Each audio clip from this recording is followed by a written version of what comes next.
What the hell have you done with Teresa? I'm about to whoop your candy ass. The fuck For wasting a outta perfectly here. good bottle of wine. Finally, James. Lockers on the move. Location marked on your key lens. Get the fuck out of here, dude.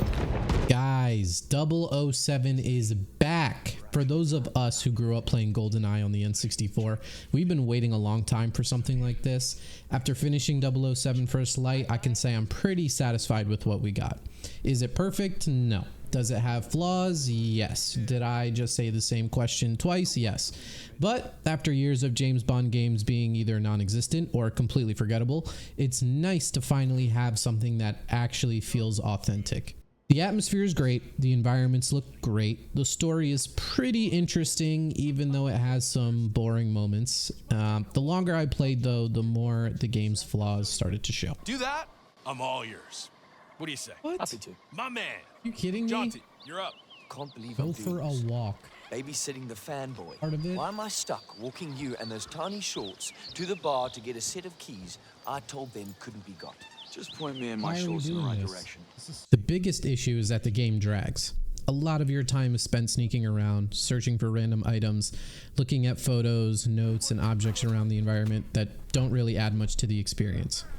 By around the 10 to 15 hour mark, it became pretty obvious that the game was stretching itself out. The movement doesn't really help here either. It felt a lot like Grand Theft Auto, and that's not a compliment. It's pretty clunky. James. James, are you there? Yeah, I'm good. Jesus. Okay, no, I'm not good. Yeah, I'm here. You have me worried. Never mind, I'm not good. Do you know? What's frustrating is that there are parts of the game that are genuinely really fun. The environments are really unique. Some of the locations look really good. And the moments where you genuinely feel like you're playing through a James Bond movie are pretty special. The fist fighting was one of the big surprises.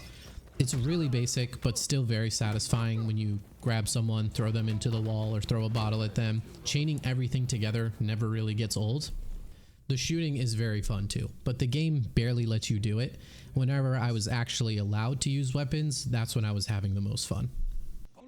That brings me to the combat. The problem is that the combat isn't very challenging. I didn't use gadgets because I never needed to. All I needed was a pistol and I was one-tapping everyone in the head for most of the game. Didn't matter how many enemies were there, I never felt overwhelmed and I never felt like I needed to use the tools that the game had given me. Even worse, every time the game wanted to create difficulty, it would just throw explosive barrels all over the environment.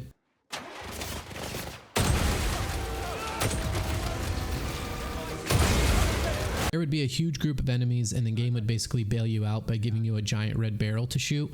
It felt like a complete cop-out when you were supposed to be comboing your gun skill and the Q-Lens abilities. Weapon system and boss fights I think were a miss here. The gun pickup system is infuriating.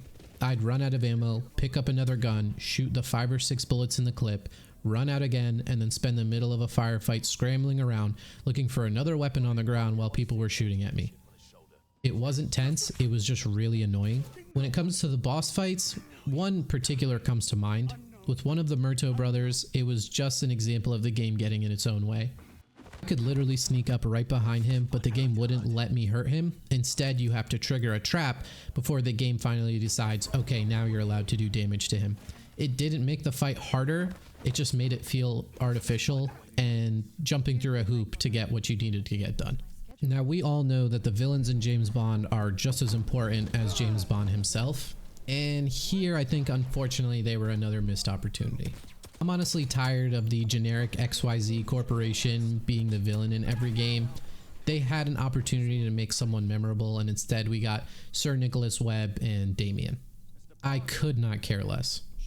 Damien was basically just another kid desperate for his father's approval, like join the club, who cares. Sir Nicholas Webb was another billionaire trying to save the world through questionable means, and I've seen that character 100 times, we all have. Meanwhile, the Murtaugh brothers, who barely spoke, somehow ended up being more interesting than the actual villains.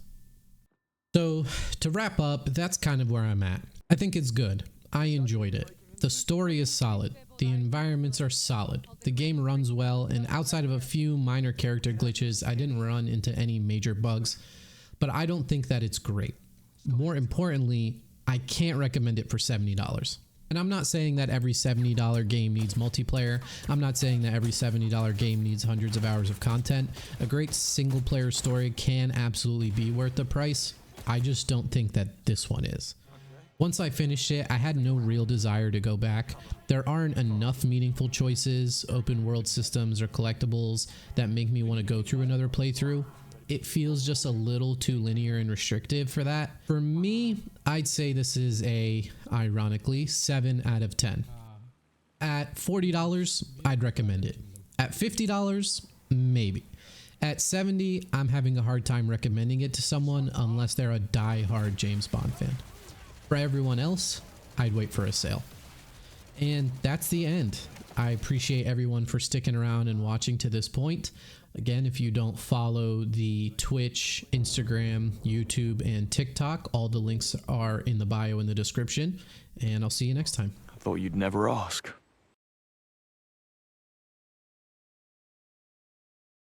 I like this. Yeah. Oh, we're back.